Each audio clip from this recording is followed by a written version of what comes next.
quarantine until a state of purification can be met. Sound familiar? So ra'at, often translated wrongly or, well, loosely as leprosy, is a supernatural plague which can afflict not only people, but their clothing and their homes as well. How many of us in this past year have worked so hard to avoid those little cooties out there in the world, or worried about catching something not only by breathing, but actually physically touching something?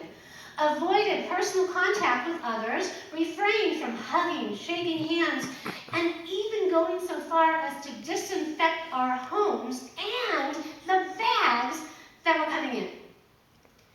We have been afflicted by a modern-day plague, making us feel no different than the lepers spoken of in this parsha.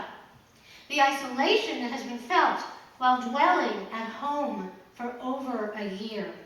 And for those who have gotten COVID, fortunately not too many in our community have, the true feeling of being ostracized for contracting the virus, not only while recovering, but for weeks and for months after, every time you walk in a building or go in a doctor's office or go somewhere where they want to ask you those questions. Have you had a COVID positive test? Have you been near somebody who has COVID? How long has it been? These things are very, very unsettling, and you do feel like a leper if you have to answer any of those questions, yes. Look at this building that we have. Take a look around. Those of you at home, take a look around. Guess what? Even this building had to deal with it. Look at how we have portioned it off for social distancing. Quite to the contrary to what we want to do when we come in here, when we think about our home, our sacred space. We want to worship, we want to pray, sing, hold hands, dance to the Mikamoka, and yes, we want to hug. We want to greet one another. We want to eat together at the oneg and at our potluck dinners. And at the same time, we want to go forward, but we're afraid. We have to be willing to stretch and to give, not only to ourselves, not only to the community, not only to our families, but to even our building. We have to do this to survive. This plague has taken its toll on all of us, even our building. It sat empty and abandoned, just as we sometimes felt. At times it was only us that came in here to record the services for you, and you could feel it. It was crying for community, for us. It sat empty, and it felt lonely in a way that we can relate to and we experience when we come back in and people actually want to cry. Because we're here. And everyone says, last Shabbat, this Shabbat, how long has it been? Has it been a year? Has it been a year and a half? All of us are feeling the effects of this plague upon us, including this sacred space. It is time to re-enter and claim what is rightfully ours. We must reconstruct our lives just as we must recommit to what's truly important to us and what values redeem us in the eyes of God so that this plague can really pass. We were lucky at Passover. The plagues, they just passed right over us. Okay, but we have to commit and keep that love of light and truth, Emet, going forward. Lador Vador, from generation to generation. So many who have returned, as I've said, have entered our beautiful sanctuary. They've been struck with awe at the emotions that have welled up as they have re-entered after being so long displaced. The days, the weeks, and the months have passed, but we have been trapped in a kind of twilight zone.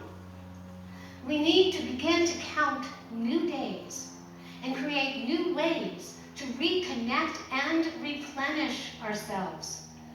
We have social events. Tonight we've got over 18 people coming to dinner outside, 5 of which feel more comfortable outside on the patio, watching the service at home, than coming inside the building. So we have to create this community and keep it going for everyone. We had, almost 20 people at our pancake breakfast for the Hametz. We have our lunch bunch starting up where people can have lunch again. I went and talked to the restaurant. They can't wait. They're hiring new staff. Everybody wants to work and get tips and even deal with our Michigas when we get in there, because we're not an easy bunch. We're trying to figure out, we had our movie night. How do people go to the movies again? Some are not going to be comfortable going into that 300-seat theater that only holds 27. But we can rent a private theater and watch a movie with just 20 of our people, and we've had over 22 inside this building. So if the same 20 want to go to a movie together, let me know, because we have to book it and pay for it. We won't do that unless we're sure that everyone's going to come. Listen to the announcements and you'll see what's coming up with other opportunities for celebrating together. We need to count ourselves lucky to have this beautiful community of Emet, to have each other to share with, to enter back into the world with. We are now in a time of counting the days between Passover and Shavuot, counting the Omer. You can watch on YouTube and go back to the beginning if you've missed some. We are in a time where we can count and reset ourselves spiritually. Today is the 20th day of that count. So those of you can follow along with me in the blessing, if you're following and you're doing it. Baruch atah Adonai Eloheinu melech haolam asher kiddushanu b'mitzvotav v'tzivanu al sefirat ha'omer.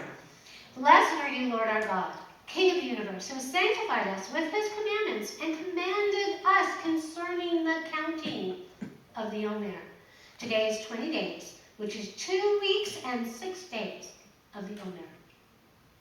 We are meant to grow during this time and evolve to the point that we are worthy of receiving the commandments that are going to be given to us, oral and written, on Shavuot. Shavuot this year begins Sunday evening, May 16th. On the Thursday, right before, on the 13th, we will have a congregational meeting to decide what matters most to us. How much are we willing to support this Mishkan Tefillah, our dwelling place of prayer, as well as everything that is necessary to keep it and us going and growing spiritually and socially and otherwise. This plague has hurt all of us. Purification comes through not only getting vaccinated, but identifying that which truly makes us holy and worthy of purity.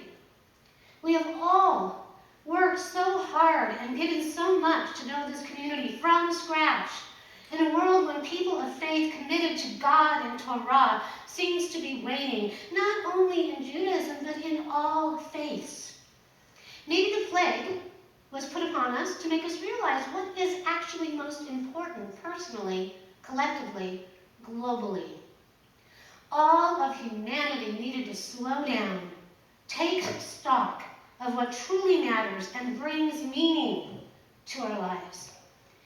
As we move forward through these weeks between Passover and Shavuot during this very special time of counting, make a list and count your blessings. And make sure the Temple Emet is there on that list. Identify what works for you, bringing value to your life, and get rid of what doesn't. Kabbalistically, this parsha relates to giving, doing everything with a full and complete heart. To hold back or to give grudgingly creates a consciousness that conflicts with a state of purity. It brings on that plague in many different ways. We set ourselves up for diametrically opposed energy. We need to be pure in our thought, pure in our intention, and pure in our deeds, so that this Shabbat and the days and the weeks to follow, go ahead and commit to the things that bring spirituality and beauty to your life, and the rituals that rectify and strengthen your purity, and for the world's enhancement. Here at Emet, we value our relationships and the commitments we have made to God, Torah, and each other, including this beautiful Mishkan that we have built, much like our ancestors did, to gather in community, directing our hearts and our minds towards something greater. And that's what this was all about. What matters? How many people maybe didn't talk to their family in a long time, but when they couldn't be with them, they understood what family is all about. How many people took things for granted that now, oh my gosh, I can go sit in a restaurant, I can go to a movie theater, I can actually touch someone. Remember, reach out and touch someone? There's so many things we look at, and it's like, oh my gosh, we can't do that anymore. Let us be grateful for the things that we have and the things that we wish to continue to have. Let us continue to share and support one another as we go forward. Let us remember that the commitment that we made in creating this space was something that we chose to do, and let us do what is necessary to purify and breathe life back into not only this physical space, but ourselves. We have a home in our soul, and in this sacred community that we have built of Emet, let us reach for the purity and life and the spirit that is possible when we dwell within the light of Adonai. May it be God's will that we can fill up our vessel with this light and share it with the world. Shabbat Shalom.